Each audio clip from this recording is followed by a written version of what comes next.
again, it just tells the story of it's the evil and the ugliness of people's hearts these days is everywhere.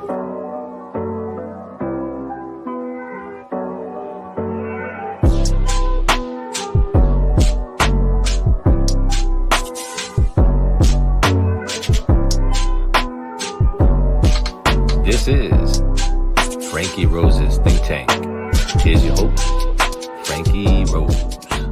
Hey guys, welcome to the Think Tank. I hope you guys are enjoying your Sunday morning. I was up bright and early again before the birds. I am a morning girl. I am asleep early and I'm up early. So we're going to look at part 4 of Ethan Crumbley's Miller hearing.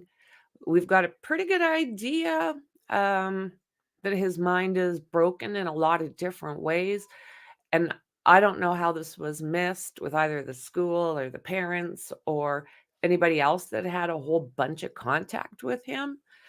But maybe, there's quite a few episodes with this. I think 10 or 11. So there's lots to learn yet about him and his situation, possibly his family. I haven't watched it. I'm watching this with you guys. So let's get into this. So like I said, this is part 4, kind of recap, review. And I'm going to mute out so we can hear this. I'll see you soon. Oh, no volume on their side yet, so we're all good. So, Shauna, I asked the question, nature or nurture? Nurture in this case, I believe help would have helped save lives with these kids. Good morning, Dandy. Good to see you, friend. We have lots to learn. Hello, Nicole.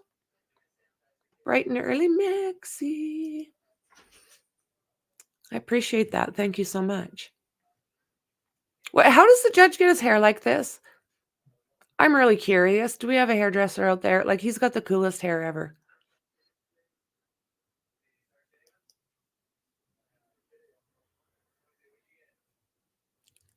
I don't know how he does that. Like, are they tight braids or something?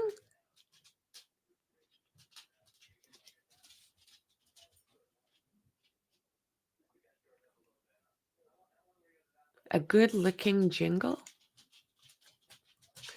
Give that thumb a good licking.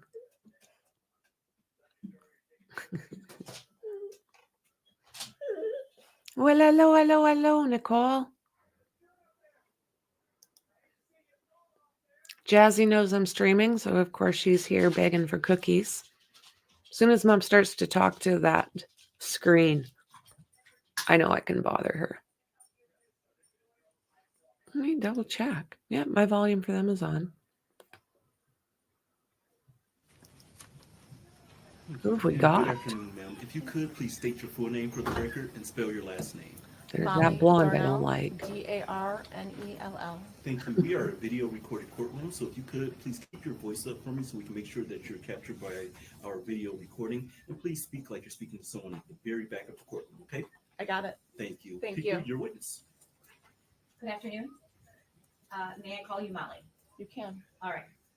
Molly, can you tell the court what you do for a living? I'm an educator for Oxford schools. And how long have you been an educator for Oxford schools? I started with Oxford in the fall of '98.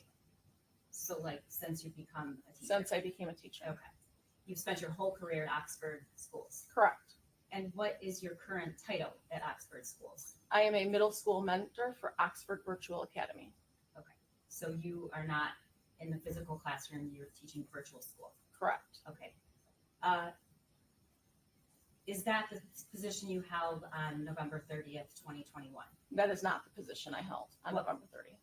Can you tell the court what position you were in on that day? Yeah, so on November 30th, I was the International Baccalaureate Coordinator, ELA coach.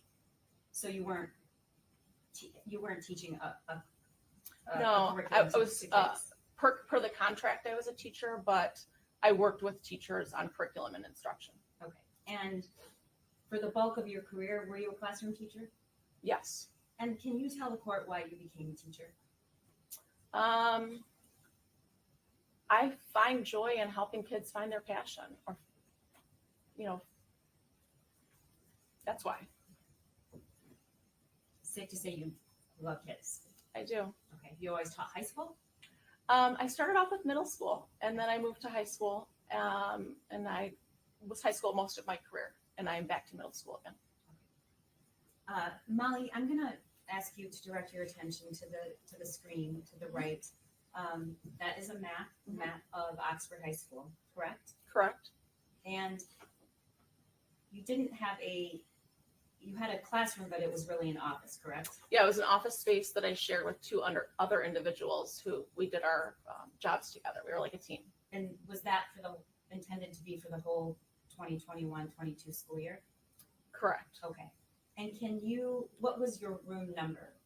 I was in, so you see where 222 is? I was just to the left. So, for anyone who does not know who Ethan Crumbley is, he is the Oxford High School Ooter. And this is seriously a very, very disturbed individual. I'm glad they got him when they did, because I have no idea. Well, I've got a pretty good idea how bad things would have gotten with this kid. This was totally planned. And for the most part, everybody's saying that there was no signs, but I don't know how that would work either. How is there no signs? But let's see how this goes. Maybe we'll learn. So just where the pointer is. Yep, it was 224. Okay. And what is a typical day in November of 2021 for you? So on that particular morning, we were planning some professional development for teachers. I had a meeting with admin, and I was working with the media specialist on getting a few things in order for our PD the next day. Okay, so safe to say you weren't operating on a regular class schedule with Correct. passing time, and Correct. you didn't necessarily have to recognize the time a class starts or ends. Correct. Okay. And so were you typically in the hallway during passing time? I might go outside to just, check things out or have a chat with the teacher if I needed to. But I never used the restroom because that was teacher's time. Can somebody please put up Mind of Monsters link for Around me to share? Thank you. 1:50 Thank you. That afternoon. Do you know, or can you remember what hour or what was going on in the school for kids that day? I'm sorry, 12:50. 12:50. That would have been, I believe, during the lunches. And we're talking about specifically on November 30th. Yes. Okay. So specifically on November 30th, it would have been in between the lunches. So it was passing time. Correct. Okay. And do you remember what you were doing? Were you in the hall for passing time, or were you in your classroom? No, I had a student who I had in the fall of 2020 come in and have a little chat with me. She had left, and I moved to my computer to check an email. Okay. I want to and- stop you because you're going to talk about the layout of your office, Okay. correct? Yes. And I'm going to show you a picture of that layout. Is that your classroom? That is my classroom Okay. or my office. Yes, the I'm office. sorry, your yes. office that was housed in a classroom. Yes. When you said you were checking, Make sure to everything, follow Mind of where in Monsters. this She picture is were you an doing? awesome, My probably desk one of the was best straight ahead. advocates Right, out yep, there. right there with the go over one. Sorry. Great person. The other way. Sub up. You can see my little laptop sitting right there. Okay. Aw, And thank when you very went much to for that, check your friend. I email, appreciate was your it. door Like open or lots. That closed? means a lot It coming was from you. open. Okay. And at some point, did you notice anything unusual? Yeah, suddenly I noticed a rush of students running past my door, almost like they were like arms extended. There seemed to be like a hype about it, or a tone about it that left me concerned. Had you ever seen that before? Not like that. That quick movement, no. Not like that, no. Okay. What did you suspect might be happening? My assumption was there might have been a fight, or like somewhere they all wanted, there was something going on. And so I got up from my, I grabbed the phone to call the office. It was immediately went to voicemail. And I ran out my door. So you ran to the door. Yeah, I ran outside of the door at that point in time. Now you're in the hallway. Correct. And what do you see? So I'm probably the hallway is a little bit of a like a U shape almost, right? So see how it comes out. So I run out. I'm about midway through 222, and I also want to say about Mind of Monsters, she's probably got more information on Harmony Montgomery than anyone I know. She has got amazing content, and very much Harmony is in her heart as much as it is ours. So honestly, check her out. see, probably right there, and I can see students exiting out of door 4. All the way down the hall. Correct. Okay. Were there still a lot of kids in the hallway? There was no one else in the hallway that I saw at the time. Did you find that strange? Yeah, I couldn't really wrap my head around what was happening. Okay. At some point, did you become alarmed? I head back into my classroom immediately, or back into the office immediately. And I'm like, okay, could it be a prank? Is there something happening in the parking lot? And that's when an announcement came on that we were headed into lockdown, that it was not a drill. And there was doors slamming and the sound of pops. So the announcement, who was on the loudspeaker? Steve Wolf. And who's that? The principal. At the time, he was the principal of Oxford High School. And did you know him well at the time? I did. And did you notice anything about his voice? There was an urgency to his voice, but there was also an intention to remain calm. Okay. And after you heard it was a lockdown, what did you hear, if anything, next? So the announcement and the pops and the doors slamming were really close together. I get them a little bit confused in my head as to what happened first, second, or third. Okay, let's stop for a moment. When you say there were pops, what did those sound like? What was that? Did it resemble any other sound? It could have been a locker door slamming. Okay. Like several locker doors slamming in a row. And what did you think? We weren't using lockers at the time.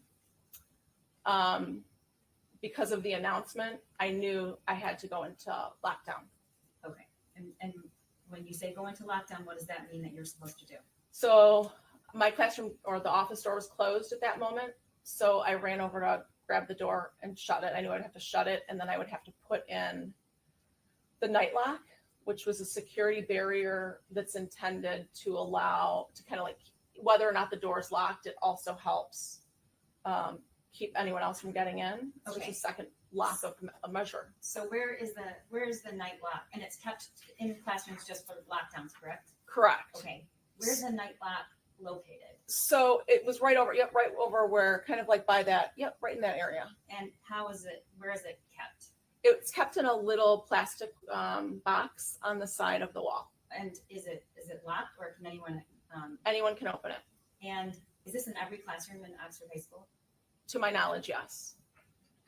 Do all the kids know what a night lock is? Are they taught what a night lock is? I know that we have done multiple drills before. I assume that kids know how to use it. I was not in the classroom when those were installed. Okay. Who taught you how to use it? We had a staff professional development when we, like on a Wednesday morning, and we all learned how to do it. Okay. How close in time did you learn how to use the night lock to November 30th, 2021? Was it over a year? Was it 6 It was months? before COVID. Okay. So your door is now shut, but you need to install the night lock, which prevents anybody from getting into the door without the master key. correct? Yeah, I think there's some way to get Some in. device. Yes. Other than that, you'd have to take the casing pretty much off the door, correct? Yes. Okay. So tell me what you did. So I reached for the night lock. And the position that I held, I also had an office space at the middle school. Those doors open differently, and so you have to put the night lock in. There's 2 separate ways to put the night lock in. So I looked down at the night lock for a second to see what type it was. Could you hear anything during this time, or was it quiet? It was quiet. Okay. That was when I noticed in my peripheral vision some movement from up above. Right, I'm looking down from up Because above. if you look at that picture, you're saying through that window. Yes, through that glass side right there. Is there one side that has glass or 2? Just one side. Okay. So I noticed some movement, and I look. Tell the court what you saw. I locked eyes with someone dressed in baggy, oversized clothes. They were wearing a mask, and Was clothing dark or light? dark clothing. Okay. Yep, dark clothing. Could you tell if it was male or female? At the time, I thought it was a male. Okay. Um, What did you So, see? yep. So I've locked eyes, and then I noticed some movement down below, and I looked to see a gun raising up towards me. Were you looking at this person's eyes directly? Prior to looking at the gun, yes, Okay. I was looking directly at that And- person's eyes. Is there anything or any words you could use to describe that? Or anything you remember about that? I remembered thinking in my head, no orange tip.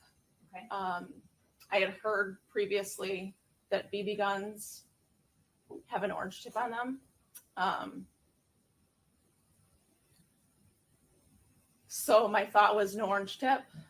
And that's when I jumped to the side, to my right, So you're facing the door. and I jumped to the right.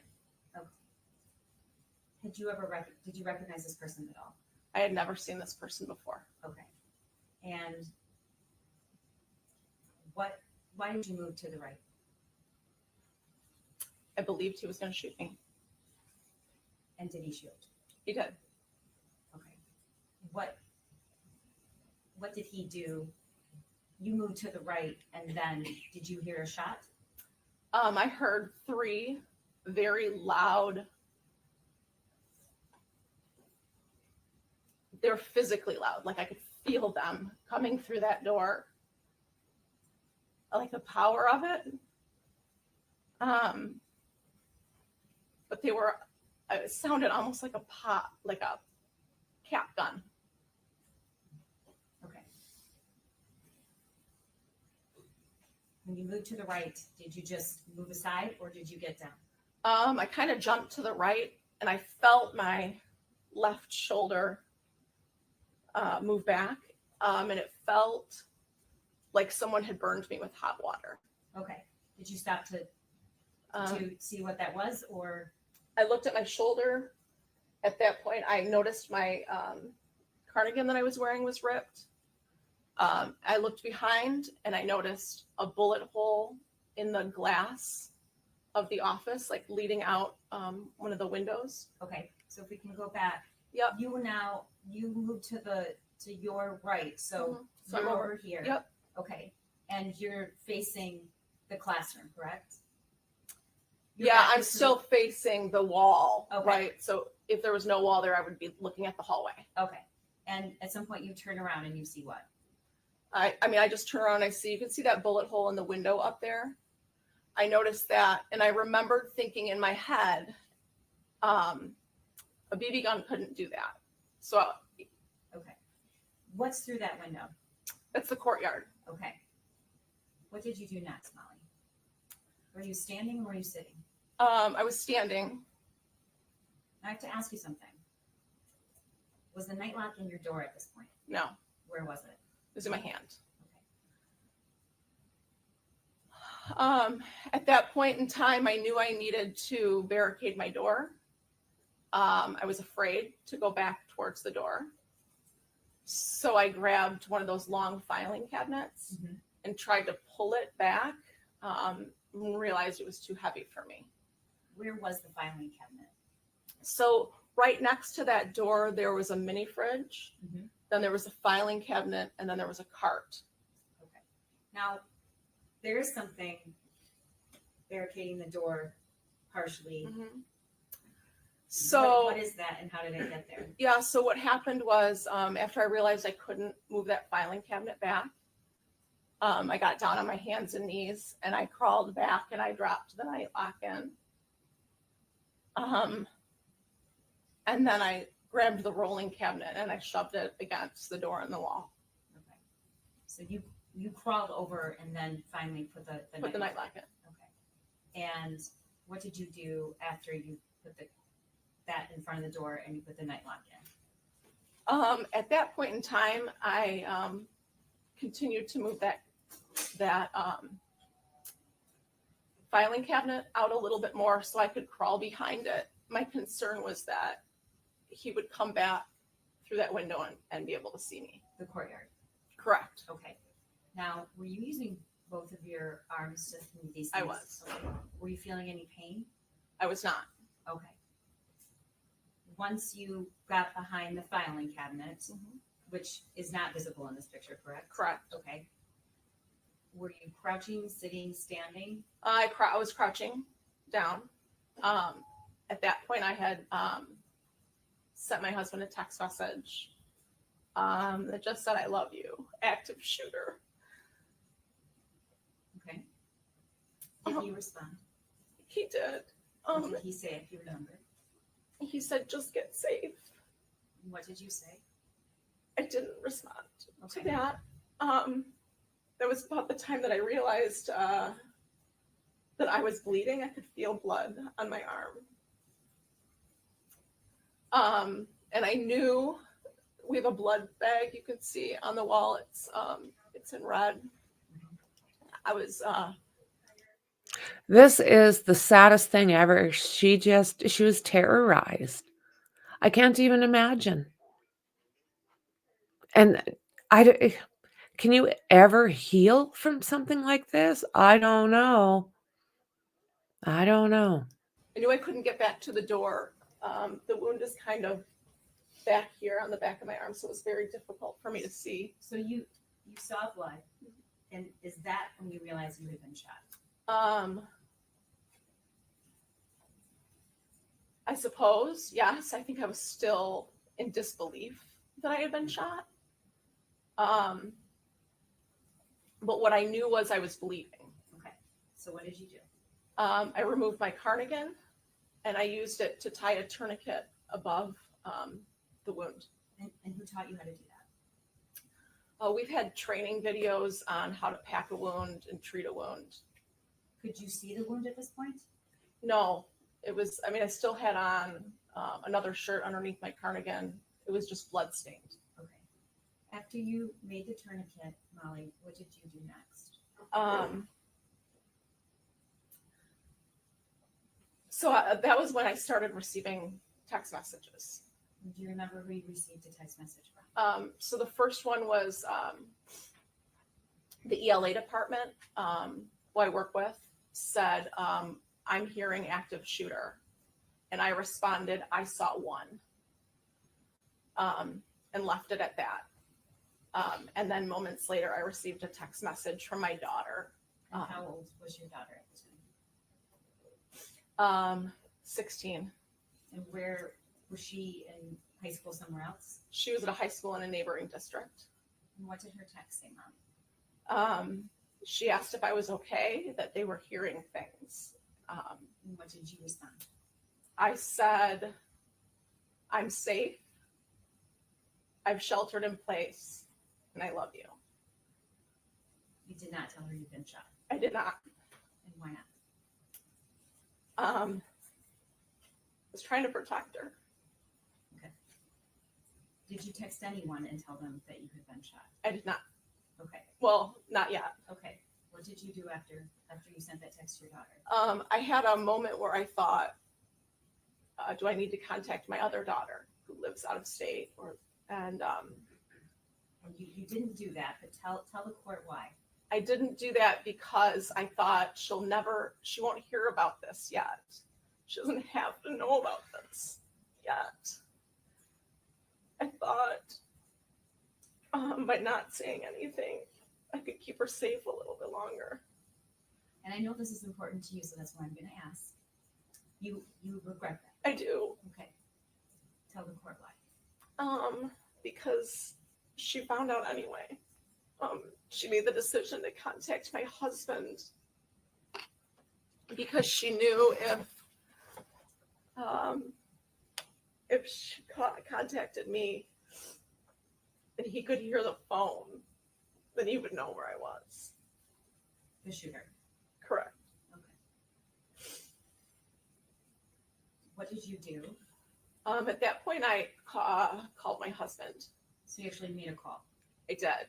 Okay. And at this point, did you know where the shooter was? Were you hearing anything? Did you have any idea what was going on? No, it was complete silence. Like I could not hear anything. It was complete silence. And what did you say to your husband? I called my husband. I told him I had been shot. He asked me if I had a tourniquet on, and I said yes. And then I kept wanting to tell him what was happening, like what I was hearing and what I was thinking. And he kept begging me to stop talking. Why? He was just said, please, like, shh, I don't want him to hear you. Okay, so did you eventually hang up? We did. We felt like it was the best thing to do. I would just want him to talk. Okay. So now you're not on the phone. I'm not on the You're phone. crouched behind the cabinet. Your arm is bleeding. And Another announcement comes on. This time it was Pam Fine, and she said we are still in lockdown. At that point, I received a text message from our media specialist that said, I didn't hear that clearly. And I said, just, we're still in lockdown. Stay in lockdown. I am starting to uncontrollably shake at that point in time. And I hear something different in the hallway. I'm hearing footsteps. So before that, though, Yep. Had you told anyone else that you had been shot? Only my husband knew. Okay. So you're hearing a different noise, and you say it's footsteps. It's footsteps. I was waiting for a shift.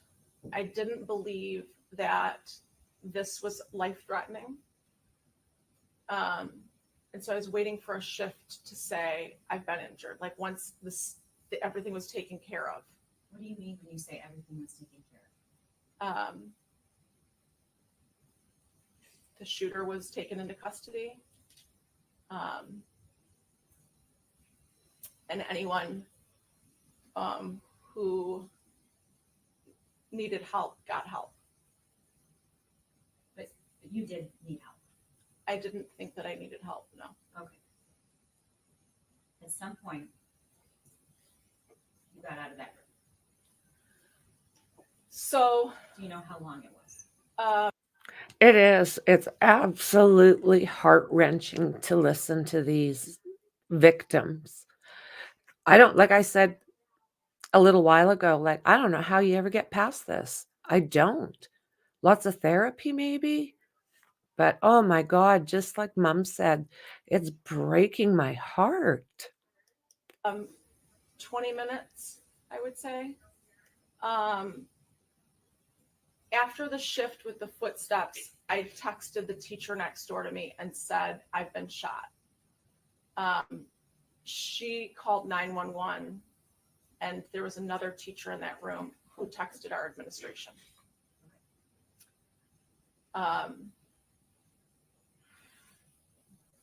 or Kurt Noose arrived at my door, who was an administrator, assistant principal at the time, still is. He arrives at the door and he says, "Molly, are you in there?"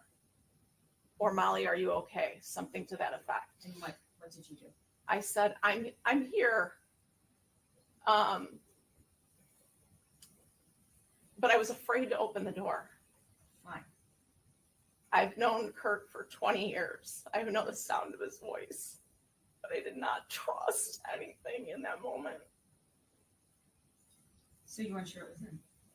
I wasn't. Okay.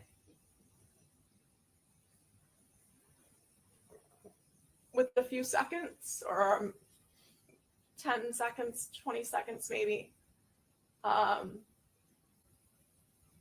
there were officers at my door. And I think that's when they asked, "Are you injured?" And I said, "Yes." I said, "Do you want me to take out the night lock?" And they said, "Yes." And then I said, "Do you want me to open the door?" And they said, "Yes." Did they say that you were safe? Did they say that? I don't recall that. I opened the door and I was still really crouched down. And they scoop me up. And started exiting me out door 4. So they take me You out. walked all the way down the hall. Yep, out of door 4. Do you remember what you saw when you walked out? What did the hallway look like? Was there anyone there? The hallway was completely vacant. They had me under the arms. There was 2 men with guns both in front of me and behind us. Okay. So they walked you out the door, and what did you do? Where did they take you? They walked me out and we just stood beside door 4 for a second. One of the officers went right back in. And the one that stayed with me said, "I'm going to radio for an ambulance. We just need to make sure that nobody else has a higher need than you." Okay. So how long did you stand there?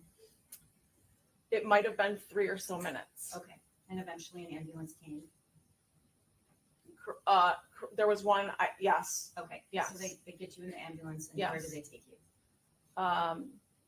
To the hospital in Lapeer. Were you feeling any pain at this point?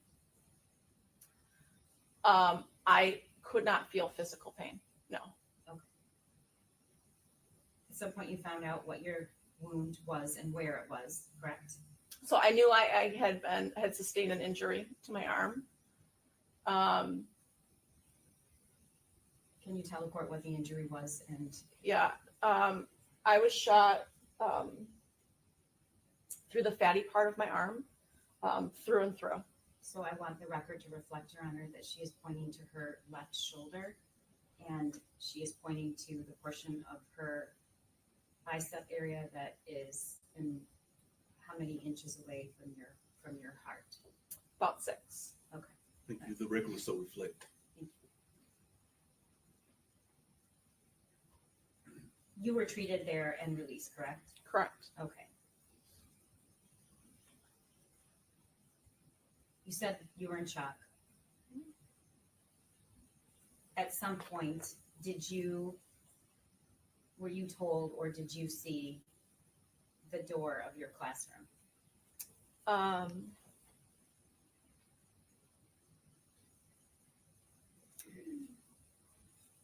Last week.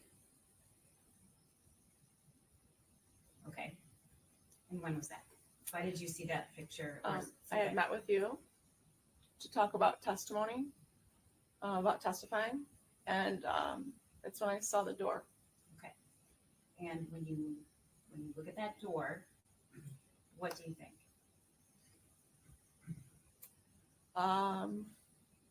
He was aiming to kill me. The top shot was intended for my head. And the 2 shots were intended for my chest. What point did you realize how close that bullet came to your heart?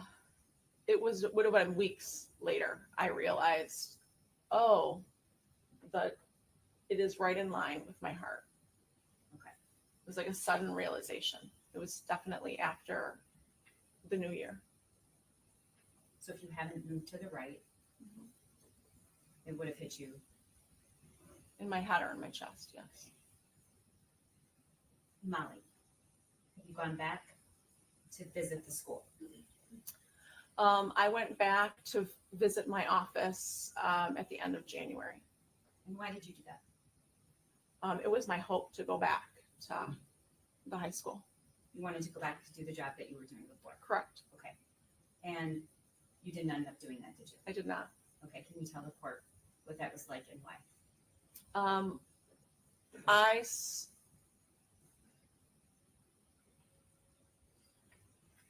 I couldn't, I just, at the end, I wanted to go back.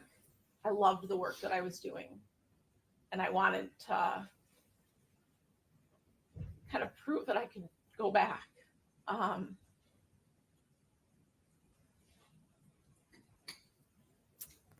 it was just too hard to be there.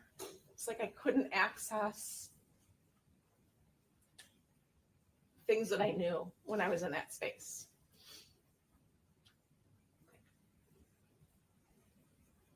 What do you do now? I work at Oxford Virtual Academy as a mentor. Okay. Was there any lasting scar or pain from that injury? There was some numbness for a while. There is still a visible scar. Okay.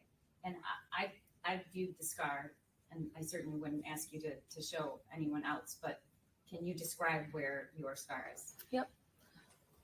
So it's on the back side. It's about right here. I can feel the 2 bits where the bullet entered and exited.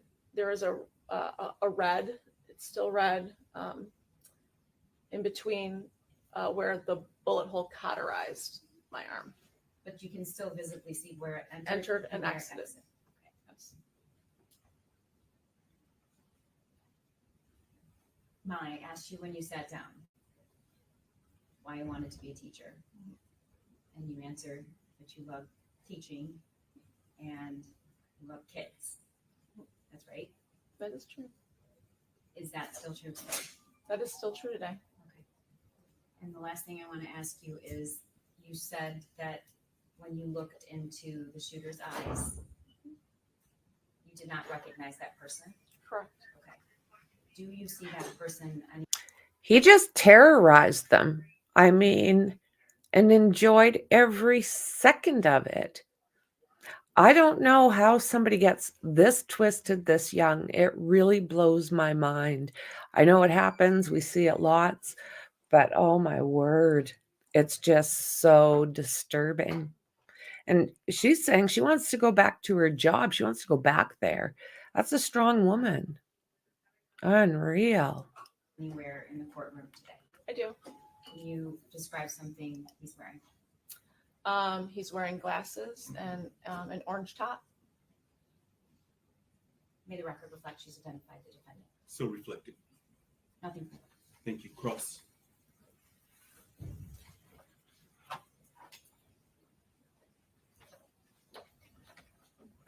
Mrs. Darnell, in order to become a teacher, you went to college, correct? I did. You had a major. I did. What was it? English. Which would make sense that you're part of the ELA program, correct? Correct. And did you teach English at the middle school? I did not. No. What did you teach at the middle school? When I, like years prior, when I first started teaching, Correct. it was one of the subjects that I taught. I had, I worked at Crossroads for Youth, which was an adjudicated youth facility. And I had all middle school boys at the time. And so it would have been more specific, like a reading or a writing course. And in that position, you were still a teacher, correct? Correct. You weren't part of the counseling staff? I was not part of the counseling staff. As part of your education, do you have or did you have any sort of classes in childhood development? I did have classes in, basic childhood development my sophomore year. Now, as a teacher, you're licensed as such through the state of Michigan, correct? I'm a licensed teacher through the state of Michigan. And that has some things to do with why you have some experience in first aid type classes. You're required to do that as a teacher, correct? I don't know if that's a requirement by the state of Michigan or if that's just something we're required to do, but it is part of something that we have to do. I mean, it's part of training that I've been given through professional development. And as a teacher, you're also something called a mandatory reporter, correct? Correct. Can you describe a little bit about what that means? Yeah, so if something's concerning, like a student says that she has been attacked, that is something that I would have to report. And who do you report that to? I would report that to, oh my gosh, who do I report that to? I would probably go down to the office and say, who do I report this to? Maybe Child Protective Services? I don't believe it could be Child Protective Services, but I know I would go down to the office and ask, this is what happened and I need to report this. So you mentioned having children and your concern for them and your role to protect them, correct? Correct. And you would think that would be consistent with any parent, correct? I would think. So from a perspective of a parent, if you saw a child struggling with mental health issues, would you get that child some sort of treatment or support or counseling? I would. And if that child reported delusions, hallucinations, hearing voices. Your Honor, this is a witness that testified about being shot, and she's a victim. I don't know, I'm not sure where counsel's going, but she's not qualified as a child development expert, and I would ask that counsel refrain from asking these kinds of questions. Your response? Your Honor, this is a Miller hearing. There are Miller factors. One of those factors is the history, family history of Mr. Ethan Crumbley. I'm asking her from a parent perspective, not necessarily her personally, and even as a teacher, questions that get toward his family history, her knowledge of it, as well as the issues that should be raised in a Miller hearing. It may be a Miller hearing, but this is a victim of a crime. And if she wants to call somebody to talk about those things, they have witness lists and they're going to do that. But this witness is not and should not be subject to those questions. And she's not a lawyer and she doesn't know what the Miller factors are, unless there's some independent knowledge I don't know about. Thank you. Let's get to the point. You can ask her specifically if she's ever interviewed your client. I think that's more appropriate, but to ask her general questions, I don't believe that's appropriate here, as you haven't laid the appropriate foundation for this witness to answer those questions. So the objection is sustained. You may continue. So if, as a mandatory reporter, you learned that there was a student having hallucinations, mental health issues, delusions, or hearing voices, would that be something that you would report to someone? I would take it down to the office. Yes. And if you knew that a student had been left alone as an elementary student or a middle school student for hours during the evening and nighttime hours, night after night after night, would that also be something that as a mandatory reporter you would bring to the office's attention? I have never had that happen in my career. I don't know what I would do. That would be something that would concern you enough that you would have to think about whether you would be required to report it then. Would that be fair to say? Your Honor, she's answered the question. She said she doesn't know what she would do. Thank you. Respectfully overruled. You may answer the question, ma'am. Can you repeat the question?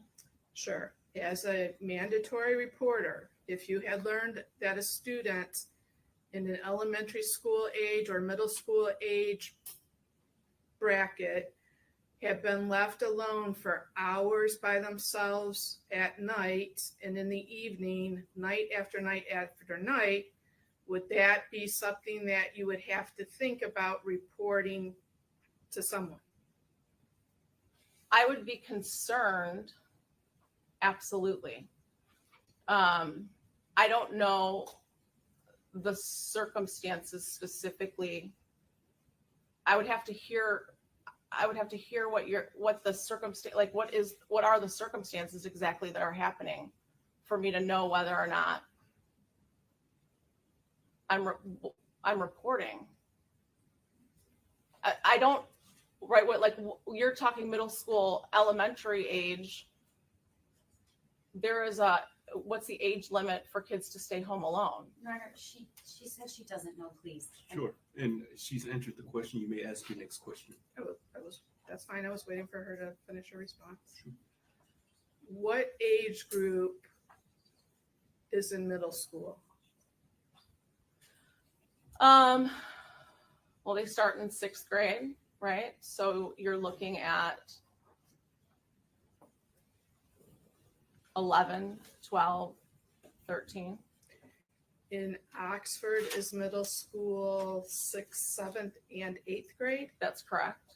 but not 9th grade. That would be high school, correct? Correct. Now, do you know what the Miller factors are? I have no idea. Do you know Ethan? Other than the moment that I saw him raise the gun to me, I have never seen him before. So you've never had a conversation with him, never had him in class, even in middle school, I'm sorry. No, You've never seen him at lunch. no. Now, as you sit here today and testify on your own personal knowledge, you can't tell us anything about Ethan's family life, correct? Do you know how hard it is to heal from something like this? I avoid everything I can to heal. This is learning about what happened is not part of my healing process. Do you know anything about whether he's been diagnosed with Your a Honor, mental health disorder? She has answered this question The at this objection point. sustained. Let's move on. She's already indicated she doesn't know anything about your client. She's never met your client. She has never met him in lunch, etc. Hasn't met him in middle school, and so she wouldn't know any or have any personal knowledge about your client. In fact, the witnesses just said she's tried to avoid everything as a part of her healing. The objection is sustained. I'm going to ask respectfully that you move on. Thank you. Do you know what it means to be rehabilitated in the sense of the criminal justice system? Your Honor, I do not. Your Honor. And Your she's Honor. answered the question. I understand your objection. Okay. Yes. But for the record, it's bordering on harassment for the sake of harassment. This counsel knows full well she has no idea, and she's also visibly shaken and asked her to say, I don't know anything about it and I don't want to.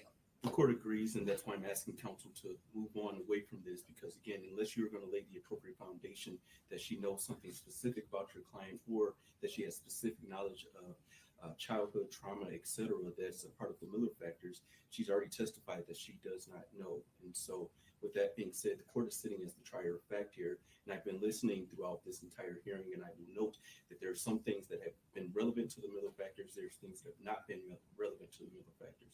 The court will place the appropriate weight on the evidence that supports the Miller factors. And so I've been listening very patiently, but again, this witness has testified that she doesn't know what the Miller factors are, and the court is, again, based upon her testimony, is going to conclude that she has no direct testimony as it relates to the Miller factors. And so again, counsel, respectfully, please move on. The objection is sustained. How many years did you teach at Crossroads for Youth? 2 years. Your Honor, that was my last question. Thank you. Thank you, Ms. Hott. Any redirect? Yes. Thank you for being so strong and for having the courage to be here. May she be excused, Your Honor. Yes. Ma'am, you are excused. You may also leave the courthouse. Any need to have this witness called back? None at all. Thank you. Thank you, ma'am. You're all set.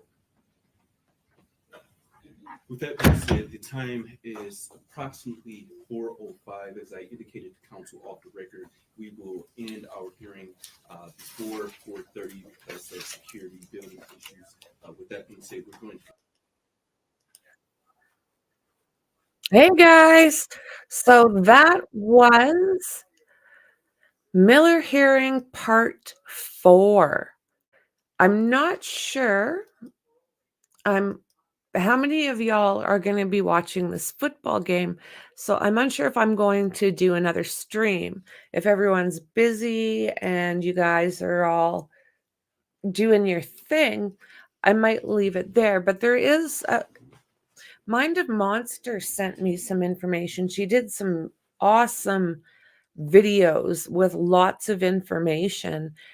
And oh, you're so welcome. You're so welcome. I'd love to be able to show you guys that. You get a lot of information and it's really, really well done. So if I'll play it by ear, I'll see how many people seem to be just wanting to watch that football game. Oh, you're not going to watch it? Okay. Okay. Then what I'll do is I'll probably set up something later for Harmony. I'll go through, I've been able to kind of look and see, but I really want to go through them again. And yeah, so you don't watch them either? Oh, no football for everybody. Nice. Nice. Okay, well, I'm going to go through these again, set them up, and we will take a really good look at them because, like I said, if anybody knows the Harmony case, it's Mind Monsters. So her allowing us to look at her content is awesome. So I hope you guys are getting an idea with these hearings of what this kid did to all of these people. I mean, like I said, PTSD is real, and I don't know how you heal from this stuff. Lots of counseling, like I said, that's the best I can come up with. But may they rest in peace. And, we've still got his dad is still going to court. Jennifer Crumbley, his mom, just got 4 counts of lauder. And she's going to be away for a bit. I think it's April 9th that her hearing is we'll give her sentencing. So with that said, guys, I really do appreciate you. Yes, thank you so much. Best content on Harmony Montgomery, Mind of Monsters. True story. So yeah.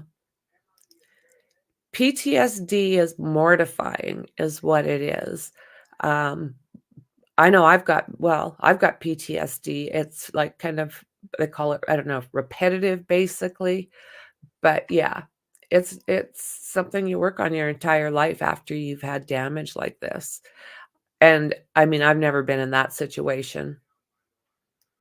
Absolutely. Absolutely. You deserve it. Let me tell you, if anybody, you work very hard for your cases. Yes. I still have PTSD from car collision. Driving gives me anxiety, something terrible. I understand that. I do. I totally understand that. Yeah. It's different for every individual, but we change. That's all there is to it. It changes us. I agree. You came in clutch for a boring Sunday. Well, then, you know what? Chances are I'll be setting up something lately for Harmony and we'll watch that together. So, you know how much I appreciate every single one of you.